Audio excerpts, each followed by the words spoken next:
Hey, thanks, Sam. You know, John, I was just thinking, and it occurred to me that what we're teaching here today is the opposite of new accounts. This is a situation where you aren't having somebody come to you to begin a relationship. It's really the end of a relationship because your customer has passed away. And there are so many issues that can arise after a customer's death. Our webinar today is focused on the deposit account related issues and issues relating to checks. We won't be delving into loan situations. We have plenty to discuss within the 2 hours. As you can see on page 1, we have a laundry list of different kinds of subjects that we'll discuss that range from paying checks after customer's death to, well, what happens with treasury checks? Do you still need to check obituaries? What about the safe deposit box of a deceased customer? What happens with ACH items and all the rest? So we'll begin over on page 3 by talking about checking obituaries. And let me say at the outset, there is no law or regulation that requires you to check them. It's very much a business decision. So we're going to talk about why you might want to check them, and then you can do precisely as you please and check them or not, depending upon what your bank's internal policy decision might be. John and I think that knowledge is preferable to ignorance. And in this context, what we mean is that if you know your customer is deceased, there are steps that you can take to protect yourself against various mishaps that can occur, as well as outright fraud. So for that reason, historically, banks in the past checked obituaries. Well, things have changed a bit. In the old days, you used to have a single main office in a single town in many states that didn't allow any kind of branch banking.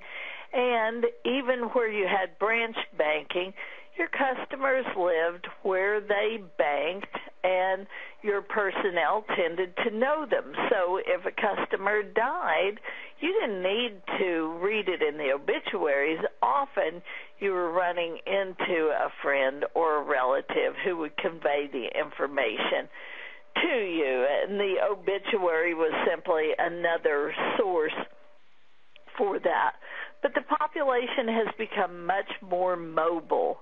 And just because somebody has a bank account in Gotebo doesn't mean they can't live in New York City and maintain that account from afar. So your local paper may not even give you information about the death of a customer because your customer may simply not be in that locale any longer.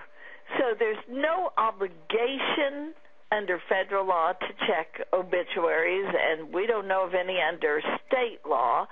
But if you are a small to medium-sized bank particularly, you may want to go ahead and do it. Now, sometimes mischief occurs.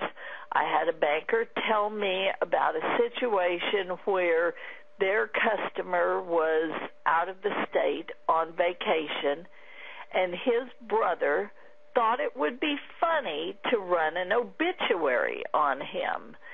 So the brother had arranged this elaborate obituary, and the bank was very shocked to read in the paper of its customer's death, but the bank took all kinds of action in reliance upon the obituary, only to discover later that their customer was very much alive and not very happy.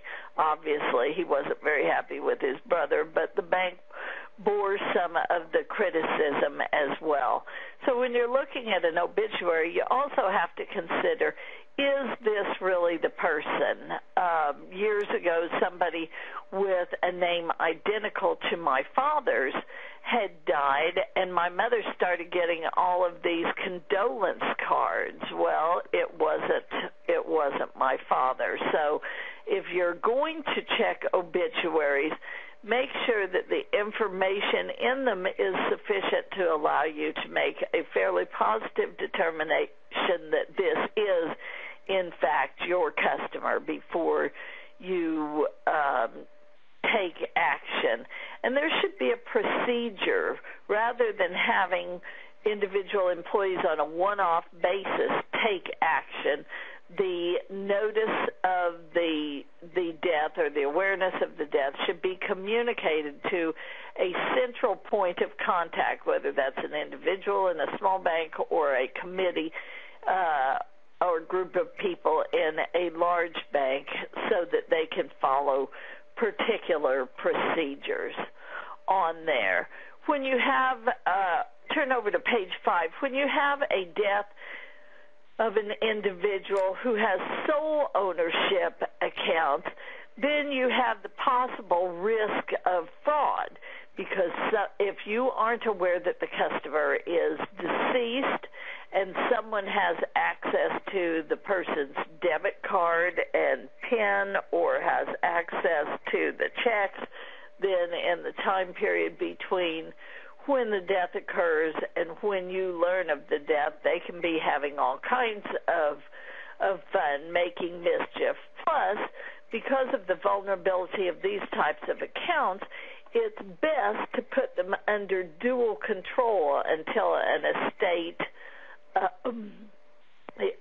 probate or an administration of estate is initiated, because unfortunately these are the types of accounts that also become vulnerable to fraud by your own employees, and let's hope that never happens within your bank. But you do need to take steps to guard against that, as well as fraud from outside parties. So how else would you know the customer is dead? Well, if you receive mail back when you've mailed a statement, for example, and it's marked deceased on there by the Postal Service, that at least gives you a red flag that you need to investigate and follow up upon to make sure that your customer is, in fact, dead, and then you can take action based on that determination. You know, John, I think the crime of necro larceny, which is mentioned on page 6, is absolutely heinous. And what's interesting is when you read some interviews with identity thieves, sometimes they will talk about the fact that they view necrolarceny as a victimless crime because, after all, the person whose identity they are stealing is dead. So they think, I'm not hurting that person. But can you imagine the grief-stricken family and friends having to deal with